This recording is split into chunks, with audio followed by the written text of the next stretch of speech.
दोस्तों हम बात कर चुके हैं मीणा जनजाति के बारे में, और अब अगली दूसरी जनजाति है भील जनजाति। दूसरी जनजाति का नाम भील।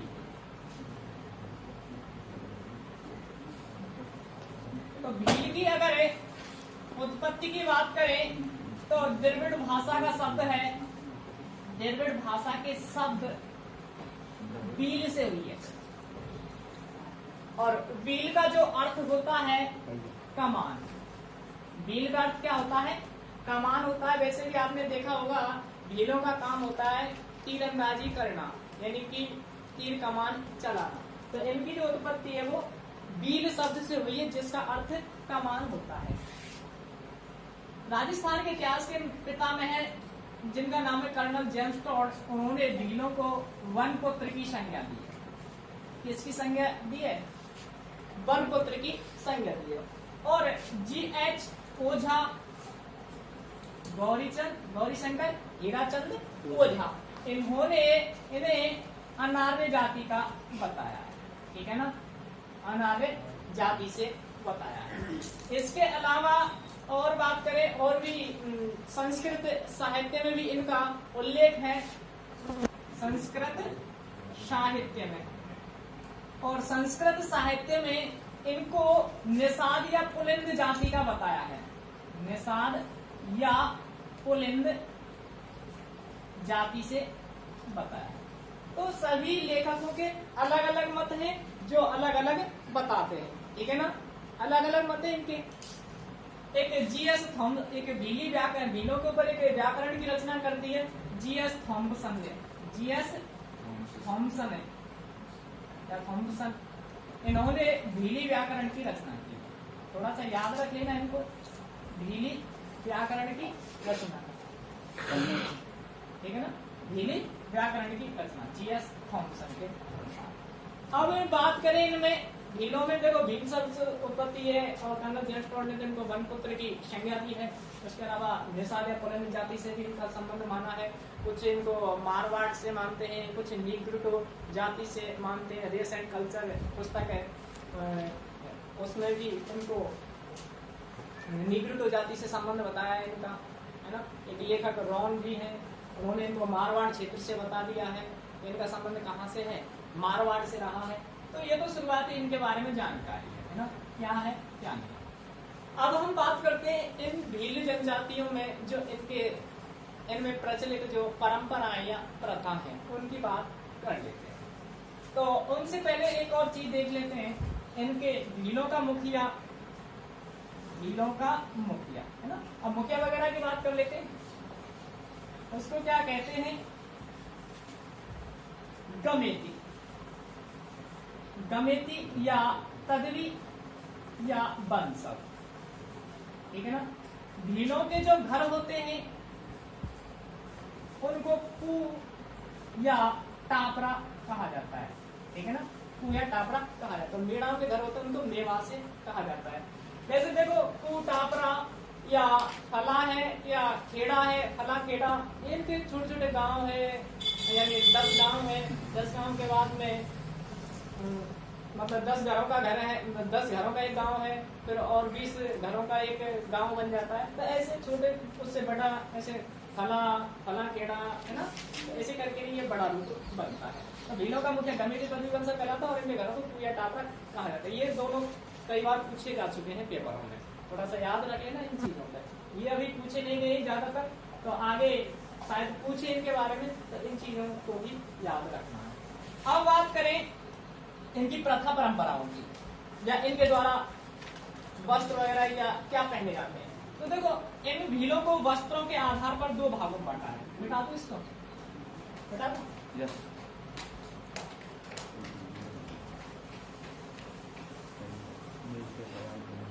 तो वस्त्रों के आधार पर कितने भागों में बांटा है भीलों को? 2 प्रकार। कौन कौन से हैं? एक है लंगोटिया, ठीक है ना, और दूसरा है पोतीछा या पोतीता। ठीक है ना। लंगोटिया होते हैं ये स्त्री और पुरुष दो तरह के होते हैं, ठीक है ना। लंगोटिया दो तरह के होते हैं, जो पुरुष और स्त्रियों के आधार पर इनको डिवाइड कर दिया है। तो वो कौन से हैं? लंगोटिया में आपके जो पुरुष होते हैं, चलो उनको पढ़े। एक तो खोएतु होता है और दूसरा होता है कछाऊ, ठीक है ना। दूसरा क्या होता है? कछाऊ।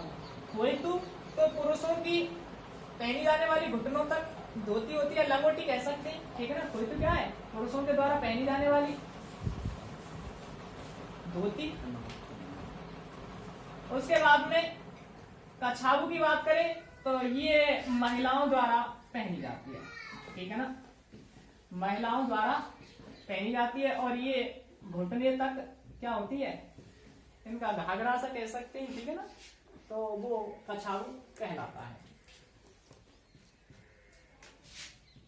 पोती छा की बात करें तो ये फुल वस्त्र पहनते हैं, ठीक है ना। दूसरे जो प्रकार हैं भीलों के, लंगोटिया के अलावा पोती छा या पोती दान बोल देते हैं ना, या पोती दानी शब्द आपको मिल सकता है ऐसे करके, पोती दान। तो ये पूरे वस्त्र पहनते हैं। तो दो प्रकार हो गए, लंगोटिया और पोती का। इसके अलावा और बात करें हम, जब वस्त्रों की बात आ रही है तो और वस्त्रों की और बात कर लेते हैं यहीं पर। एक है पोत्या और दूसरा है ढेपाड़ा। ढेपाड़ा शब्द पढ़ा होगा। पोत्या क्या है, ढेपाड़ा क्या है, पूछ लेता है वो। तो ढेपाड़ा या पोत्या, इनकी ये तंग धोती होती है। सॉरी, पोत्या में तो इनकी ढेपाड़ा और पोत्या ये तंग धोती होती है ना। ये सॉरी, ये सफेद साफा है पोत्या में, सफेद साफा, और ढेपाड़ा ये इनकी तंग धोती होती है, ठीक है ना। ये सफेद साफा हो और ढेपाड़ा इनकी तंग धोती होती है। तो ये भी इनके वस्त्रों के प्रकार हैं, ठीक है ना।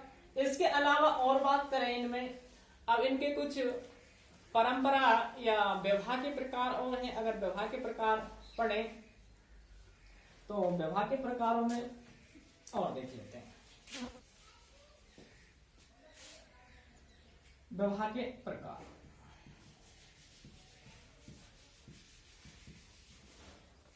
देखो भाई, एक हाथी बेड़ो, हाथी बेड़ो व्यवहार, ठीक है ना। दूसरा पढ़ेंगे हम हाथी बेड़ो के अलावा बिन में व्यवहार, या वैसे देखो सेवा विवाह भी कहते हैं। दूसरा लिख लो, सेवा विवाह, सेवा विवाह। तो हाथी बेड़ो जो विवाह होता है, ये तो भीलों कहा जाता है कि पीपल या बांस या सागवान के वृक्ष के समक्ष फेरे लिए जाते हैं। पीपल, सागवान या बांस के वृक्ष के सम्मुख क्या लिए जाते हैं? फेरे लिए जाते हैं। उसको कहते हैं हम हाथी बेड़ो विवाह। दूसरा विवाह है बिन में विवाह, है ना। बिन में विवाह में क्या होती है? अदला बदली होती है, यानी कि जो हमने मीणा में बताया था वही बिन में विवाह होता है। दूसरा होता है सेवा विवाह। सेवा विवाह तो यहाँ सास ससुर की सेवा, ठीक है ना, यानी कि उसके पीहर में जाकर के सास ससुर की सेवा करो।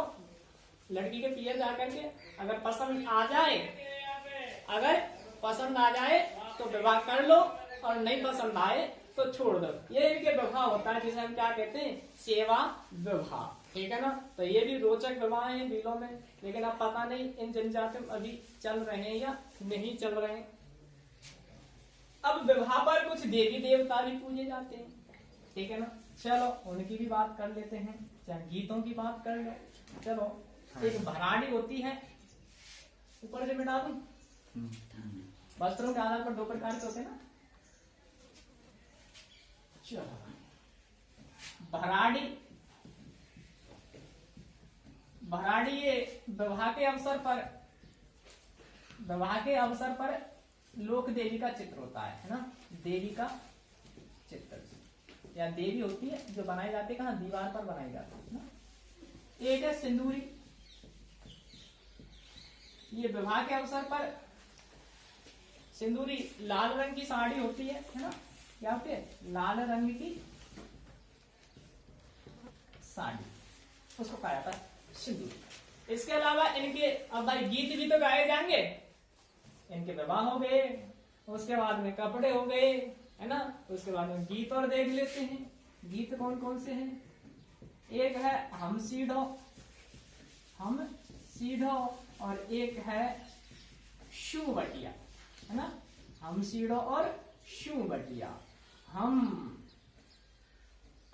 यानी कि दोनों, पुरुष और स्त्री दोनों गाते हैं, पुरुष व स्त्री दोनों गाते हैं, ठीक है ना।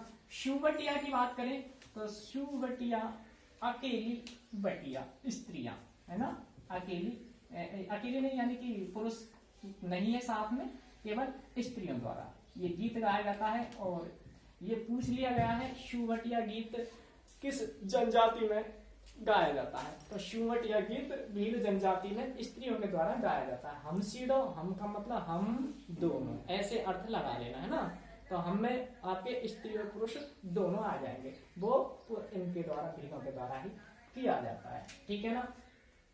एक और है ऊंदरिया पंथ, ठीक है ना, इसको जरूर याद रख लेना। ऊंदरिया जो पंथ है वो कहाँ किया जाता है? भीलों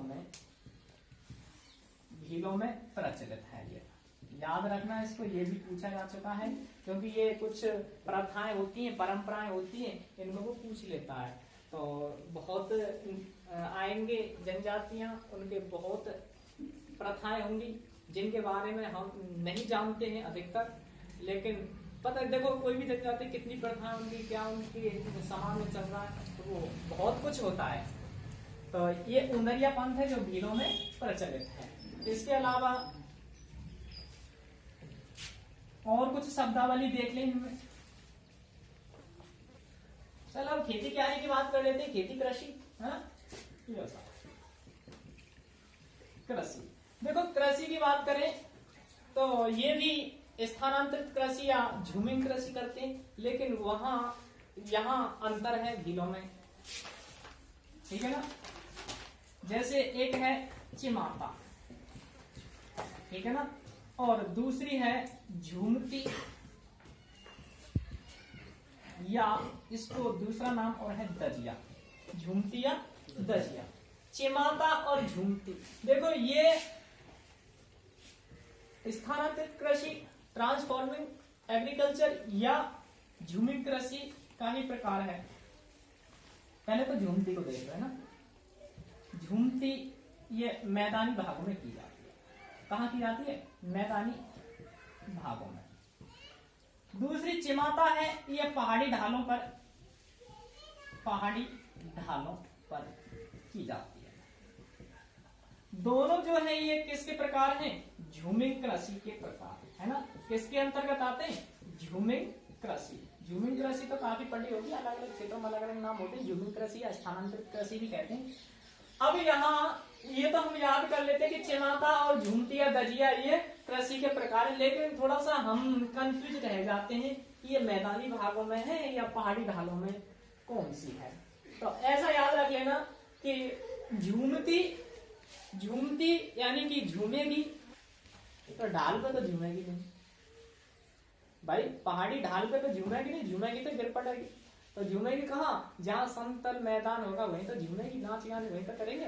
डीजे बजेगा तो कहाँ झूमेंगे? एक समतल मैदान वगैरह ऐसे क्षेत्रों को वहीं तो कर सकते हैं। तो झूमती मैदानों में, और दूसरी है पहाड़ी ढालों पर। पहाड़ी ढाल फिर कैसे करेंगे? यानी कि भाई देवी का मंदिर होता है, अधिकतर कहाँ होते हैं? पहाड़ी ढाल पे होते हैं, पहाड़ी के ऊपर होते नहीं होते देवियों के मंदिर।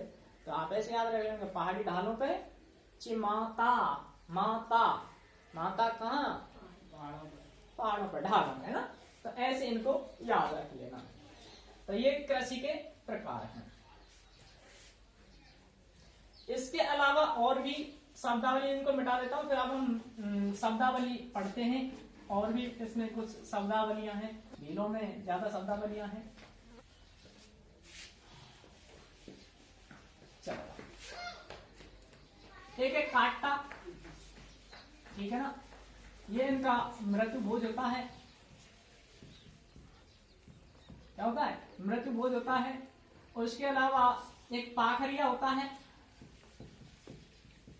पाखरिया किसको कहते हैं, अगर कोई भील युवक किसी सैनिक के घोड़े को मार गिरा देता है तो वो पाखरिया कहलाता है। और पाखरिया शब्द बहुत ही यहाँ वीरता का सूचक माना जाता है, या एक सम्मान सूचक शब्द होता है पाखरिया। यानी सैनिक के घोड़े को मार गिराने वाला युवक, मार गिराने वाला युवक, ठीक है ना, क्या कहलाता है, पाखरिया कहलाता है। पाखरिया हो गया। उसके बाद में एक इनका हायरे, हायरे, हायरे, हायरे, ये क्या है, इनका रणघोष है ना, रणघोष। यानी कि जब कोई इनके ऊपर विपत्ति आती है तो ये क्या करते हैं, फायरे फायरे शब्द का रणघोष करते हैं। उसका मतलब क्या है कि दुश्मन पर धावा बोल दो, तो वो है फायरे फायरे, ठीक है ना, भीलों का रणघोष। एक शब्द है कांडी, ठीक है ना, और एक है पाड़ा, एक है पाड़ा। दूसरा कौन सा है, अच्छा पकड़ दिया है ना, तो दूसरा कौन सा है, कांडी। और ये दो पाड़ा शब्द हैं। इन शब्दों को सुन करके या तो ये खुश हो जाते हैं या फिर ये नाराज हो जाते हैं, दोनों। तो खुश या नाराज होने की बात करें तो कांडी शब्द, भाई किसी को हम कांडी बोल दें, है ना, आप सामान्य वे में किसी को कांडी बोल दो तो बड़े नाराज हो जाएगा। कोई भी हो, लड़की हो चाहे लड़का हो, कांडी शब्द बोल दो उसको तो वो क्या होगा, यानी इस शब्द को सुन करके वो क्या होता है, नाराज। इस शब्द को सुनकर नाराज होते हैं। अगर उनको बोल दो पाड़ा, है ना, और पाड़ा शब्द बोल दो तो पाड़ा शब्द सुन करके बड़े खुश हो जाते हैं, है ना। तो इसे सुन करके यार खुशी जाहिर करते हैं, बहुत बढ़िया शब्द बोल रहा है ना। हाँ, तो इनमें जो खोपा होता है उसको पता क्या कहा जाता है, माही, ठीक है ना। सास को सोरो कहा जाता है, ऐसे इनके शब्द होते हैं। सास को सोरो कहा जाता है, ससुर को सुरो, कुछ ऐसा नाम दिया जाता है सुरो को, ठीक है ना। सोरो, सोरो ससुर को कहा जाता है ना, सोरो, हाँ, ससुर को कहा जाता है। हाउ कहा जाता है सास को, है ना, हाँ, हाउ सास को कहा जाता है। आई माता को कहा जाता है, आई, आई क्या होती है, इनकी माँ होती है, माँ को आई कहा जाता है। और वाह की बात करें तो वाह पिता को कहा जाता है ना। ये इनकी शब्दावली है, आपको ज्यादा नहीं पूछेगा ऐसी चीजों को। तो ये इनकी और भी शब्दावली है, काटा हो गया, पाखरी हो गया, फायरे फायरे हो गया, कांडी, पाड़ा, और ये इनकी कुछ शब्दावली है जो इनमें की जाती है ना। एक इनकी और है, डाम देना विधि होती है ना, डाम देना। और डाम देना का मतलब क्या है, इधर को लिख देता हूं, डाम देना। डाम देना इनकी चिकित्सा विधि है ना, क्या है इनकी उपचार विधि होती है डाम देना, जिसमें ये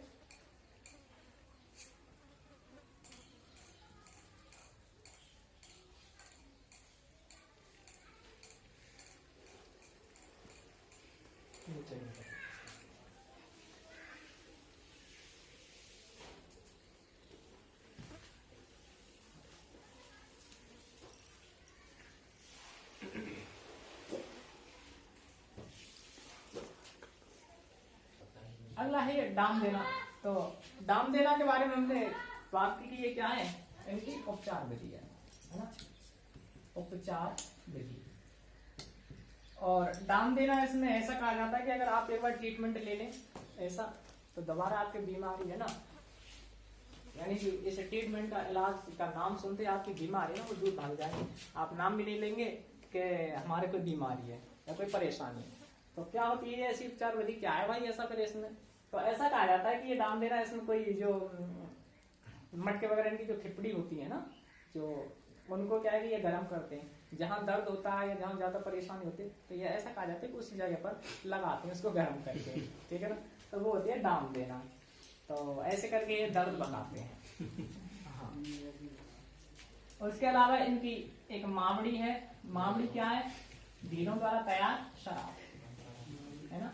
मावड़ी क्या है? भीलों द्वारा तैयार शराब है, बनाई जाती है ना दक्षिण राजस्थान में, हमने बताया था। किसान एक चीज और भील जनजाति कहाँ पाए जाते? सर्वाधिक क्षेत्र की बात करें तो उदयपुर और सिरोही, यानी कि ऐसा कह सकते हैं कि दक्षिण राजस्थान में ये भील जनजाति सबसे ज्यादा पाई जाती है ना। दामदेड़ा मावड़ी हो गया, और भीलोड़ी भी है, भीलों की भीलोड़ी, ये भीलोड़ी है इनकी भाषा, ठीक है ना। भीलों की भाषा को क्या कहा जाता है? भीलोड़ी कहा जाता है ना। तो ये थी भील जनजाति के बारे में, थोड़ा याद रख लेना। पाखरिया सैनिक के घोड़े को मार कराने वाला होता है, जिसका ज्यादा संबंध तो फायदे भीलों का रणघोष होता है। ये कई बार पूछा गया।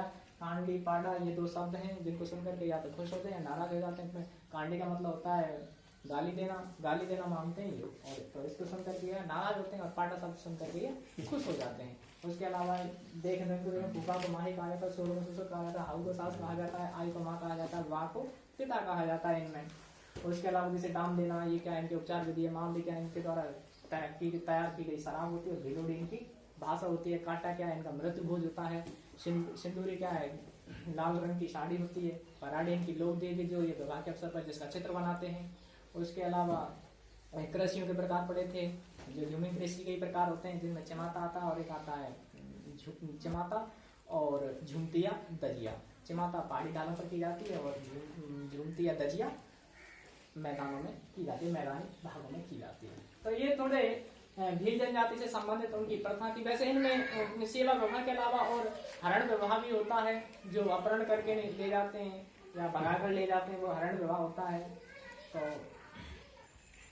थोड़ी सी इनकी धार्मिक चीजों की बात और कर लेते हैं। धार्मिक में यानी कि पूजा पाठ की बात कर लेते हैं, किसकी पूजा करते हैं। तो धार्मिक चीजों में अगर इनके देवता की बात करें तो वो देवता होता है टोटम, ठीक है ना। इनका लोक देवता टोटम होता है, जिसकी ये पूजा करते हैं, और ऐसा कहा जाता है ये पक्षियों के रूप में माना जाता है, ठीक है ना। पशु पक्षियों के रूप में माना जाता है टोटम। इनकी लोक देवी, ये तो देवता हो गया। एक देवी है, उस देवी का नाम है आमजा माता। भीलों की कुल देवी आमजा माता, है ना। केलवाड़ा राजसमंद में इनका मंदिर है। केलवाड़ा राजसमंद जगह है जहां पर इनका मंदिर है। इसके अलावा एक देवता है जिसकी ये कभी भी झूठी कसम नहीं खाते हैं, जिनका नाम है आदिनाथ जी। आदिनाथ जी या केसरिया नाथ जी, केसरिया नाथ जी या ऋषभ देव जी, ठीक है ना। आदिनाथ जी, केसरिया नाथ जी, या इसको हम काला जी की आन भी कह देते हैं, ठीक है ना। काला जी की आन, इसकी ये कभी भी झूठी कसम नहीं खाते हैं, झूठी कसम नहीं खाते हैं। इसके अलावा एक इनका जो मेला लगता है, वैसे आदिवासियों में आ जाते हैं, और आदिवासियों का जो सबसे बड़ा मेला है वो कौन सा है? बेंडेश्वर धाम, है ना। बेंडेश्वर धाम कहाँ है? नवाटापुरा आसपुर तहसील डूंगरपुर। नवाटापुरा आसपुर तहसील, और ये कहाँ पर है? डूंगरपुर में। ये बेंडेश्वर धाम आपको पढ़ाया होगा मैंने नदियों में। बेंडेश्वर धाम डूंगरपुर, नवाटापुरा आसपुर तहसील में 3 नदियों का संगम होता है। वो माही सोम जाखम, है ना। कौन कौन सी नदियों का संगम होता है? माही प्लस सोम, यानी माही नदी में 2 नदियां आकर के मिलती है, सोम और जाखम, है ना, इस स्थान पर। और यह क्या बनता है? एक त्रिवेणी संगम बनता है।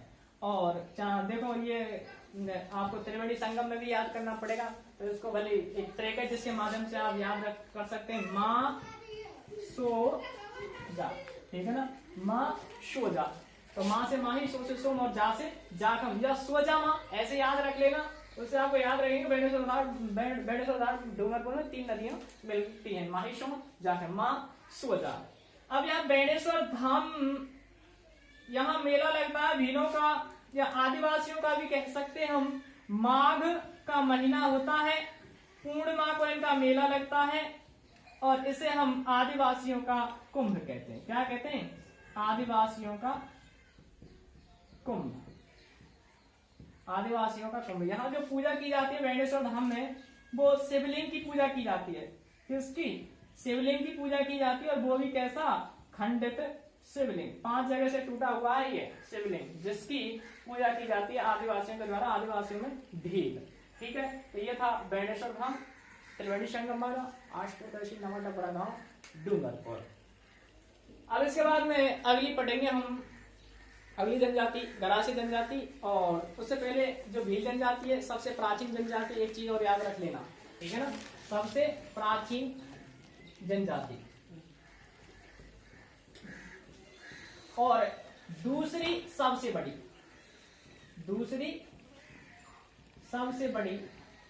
जनजाति।